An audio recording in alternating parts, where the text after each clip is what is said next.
Kita menggunakan senyum, anggukan, dan kedipan untuk menutupi dusta.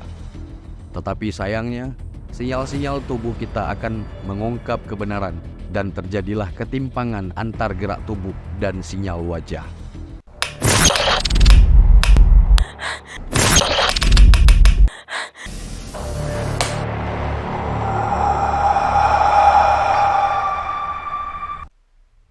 Jika Anda mengatakan kebenaran mutlak kepada setiap orang yang berinteraksi dengan Anda, akan seperti apakah hasilnya?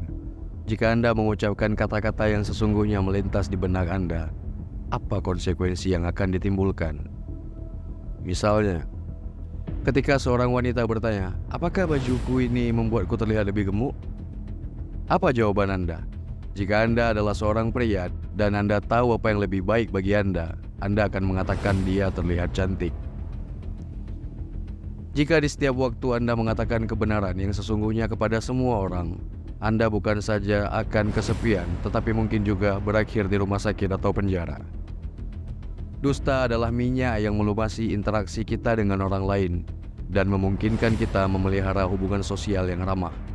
Hal itu yang biasa disebut kebohongan putih, karena tujuannya adalah membuat orang lain merasa nyaman, alih-alih mengatakan kebenaran yang kejam dan menyakitkan.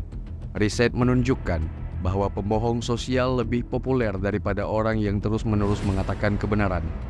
Meskipun kita tahu bahwa pembohong sosial itu berdusta kepada kita. Bagaimanapun, kebohongan yang kejam adalah ketika seorang sengaja menipu orang lain demi keuntungan diri sendiri. Tanda-tanda kebohongan yang paling tidak bisa diandalkan adalah tanda yang paling bisa dikendalikan oleh pelaku. Misalnya kata-kata, karena pelaku bisa melatih ucapannya berulang-ulang. Petunjuk yang paling bisa diandalkan dari dusta adalah gerak tubuh yang dilakukan oleh pelaku secara otomatis, karena mereka tidak dapat mengendalikannya. Respon seperti ini kemungkinan besar terjadi selama pelaku sedang berdusta, karena inilah yang paling emosional bagi pelaku. Di video ini, Anda akan mempelajari sinyal-sinyal bahasa tubuh yang dapat menguak maksud tersembunyi. Di video ini, kita akan membahas kebohongan dan tipu daya. Ketiga kera ini melambangkan orang yang tidak mendengar, tidak melihat, dan tidak mengatakan keburukan. Gerakan tangan ke wajah mereka membentuk dasar dari gerakan manusia yang tengah menyembunyikan kebohongan. Sederhananya, ketika kita melihat, mengatakan, dan mendengar dusta atau akal bulus, kemungkinan besar kita akan menutup mulut, mata, atau telinga dengan tangan.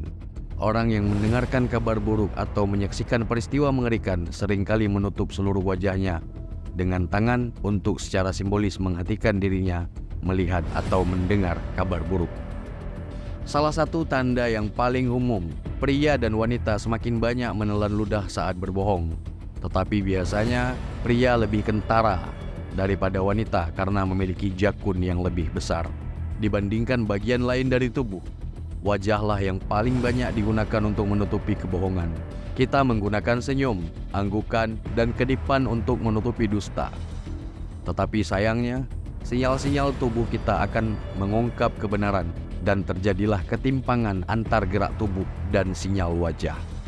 Ketika kita berusaha menyembunyikan kebohongan atau pikiran tertentu di dalam benak, wanita adalah makhluk Tuhan yang sangat lihai dalam berbohong. Ciri ini tampak pada bayi perempuan yang menangis karena bersimpati dengan bayi lain dan bisa menyebabkan bayi lain menangis hanya dengan sengaja menangis. Wanita lebih pandai berdusta daripada pria. Wanita menceritakan kebohongan yang lebih rumit daripada pria, sedangkan pria hanya mengatakan kebohongan yang sederhana, seperti "aku ketinggalan bus" atau "baterai ponselku mati, itu sebabnya aku tidak bisa menelponmu." Satu fakta menarik, orang yang berpenampilan menarik akan lebih mudah dipercaya daripada orang yang tidak menarik. Dan ini sangat menjelaskan mengapa para pemimpin seperti John F. Kennedy dan Bill Clinton bisa lolos meskipun mereka melakukan apapun yang mereka lakukan. Sebagian besar orang percaya bahwa ketika seseorang sedang berbohong, orang itu akan lebih banyak tersenyum daripada biasanya. Jadi, bahasa tubuh kita akan membuat kita ketahuan berbohong. Inilah sebabnya orang yang jarang berbohong akan mudah ketahuan terlepas dari seberapa meyakinkannya penjelasan orang itu. Begitu mulai berbohong, tubuh mereka akan mengirimkan sinyal-sinyal yang kontradiktif dan ini memberi kita perasaan bahwa mereka sedang tidak mengatakan kebenaran. Selama berbohong, alam bawah sadar mengirim keluar energi gugup yang tampak sebagai gerakan yang berlawanan dengan apa yang diucapkan oleh seorang pembohong. Pembohong profesional seperti politikus, aktor, dan pembawa berita telah memperhalus gerak tubuh mereka sedemikian rupa hingga akan sulit untuk melihat kebohongan mereka.